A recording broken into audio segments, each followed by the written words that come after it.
Bonjour Anissé. Bonjour Anissé. Bonjour Karim, bonjour Ronald. Alors aujourd'hui, on parle du Wi-Fi partout. Oui, du Wi-Fi partout, même dans des endroits où on s'y attend pas, hein, notamment dans un stylo. Vous vous dites, mais à quoi ça sert d'avoir du Wi-Fi dans un stylo? Eh bien, pour des choses assez fabuleuses, comme par exemple archiver ces gribouillis que l'on fait. Alors, c'est un stylo classique, on écrit avec de la vraie encre sur du vrai papier, sauf que les informations sont envoyées, tout est scanné, tout est envoyé sur Internet, dans une application. Alors, vous connaissez peut-être Evernote, c'est une application de prise de notes.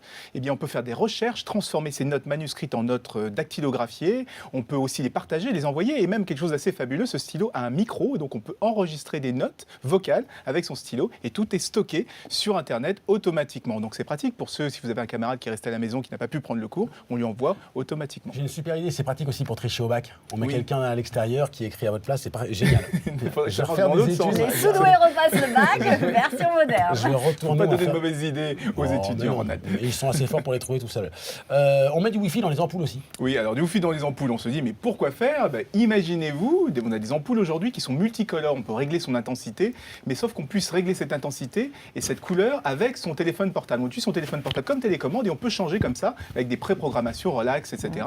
On peut aussi choisir même la couleur de façon très très précise, avec des glissières de rouge, vert, bleu, et comme ça, créer l'ambiance que l'on souhaite avoir à la maison, et même encore plus fort, parce que ce genre de choses est assez impressionnant, on peut programmer un réveil, vous savez, un réveil, et qui vous change l'intensité lumineuse pour vous créer comme si on était en train de se réveiller avec la lumière du jour. Alors ça coûte assez cher, ce type d'ampoule, il faut compter 200 € quand même pour les 3 ampoules, mais ça donne des ambiances assez impressionnantes quand C'est même. joli.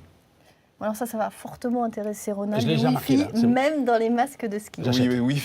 J'achète. Ronald qui lui est un champion du monde de ski et Ouais, de bien sûr. snowboard. Et bien regardez, alors c'est pas tout à fait du Wi-Fi, c'est du Bluetooth, mais on a dans les lunettes, dans le masque de ski, on a un petit écran. Et ce énorme. petit écran permet justement de piloter son baladeur MP3 pour savoir quelle musique est. Et comme c'est pour les sports extrêmes, eh bien on peut savoir combien on a fait de airtime, quelle vitesse, quelle altitude à laquelle on se trouve. On reçoit les SMS directement dans le petit écran qui est intégré à la visière. Et aussi pour des raisons de sécurité. Alors il y a la navigation, il y a le GPS, et aussi on peut comme ça aussi savoir où sont ses camarades, parce qu'on peut, quand on fait du hors-piste, on ne sait pas forcément où sont ses camarades. Et les lunettes permettent de localiser à distance ses camarades.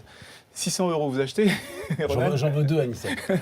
Non, c'est génial. Ça fait pour, la trop Père Noël. pour la sécurité, sur le coup, Pour la ça peut servir. sécurité et notamment pour la navigation, c'est quand même assez intéressant. Alors, il y a du Wi-Fi partout, c'est la bonne nouvelle, et on en profite parfois pour passer des messages à ses voisins. Oui, alors ça se passe en Angleterre, mais j'imagine que ça a dû vous arriver aussi. C'est utiliser le nom du réseau Wi-Fi pour passer un message à son voisin. Alors on a des tas d'exemples. Par exemple, il y en a marre de déplacer les meubles un peu tard le soir. Ça, c'est le nom du réseau Wi-Fi Oh, de la c'est des personne. bons messages. Alors là, ils sont en anglais, mais je suis sûr que si vous regardez les réseaux Wi-Fi autour de vous, vous allez voir des petits militants comme ça qui vont dire vous faites un peu trop de bruit quand vous faites l'amour le soir, ou bien le chien qui aboie, il y en a marre. Alors ça, c'est des noms de réseaux Wi-Fi. Ah, c'est des gens qui sont facile, militants. ça, on écrit, mais après, quand Voilà. on croise ses voisins, c'est beaucoup moins facile à assumer, Mais je on ne pense. sait pas forcément Mais non, c'est pas moi. qui Ouais. est le voisin qui utilise un nom de réseau Wi-Fi. C'est pire, Pareil. on soupçonne tout le monde. Super, merci beaucoup Merci, Anissé. Anissé.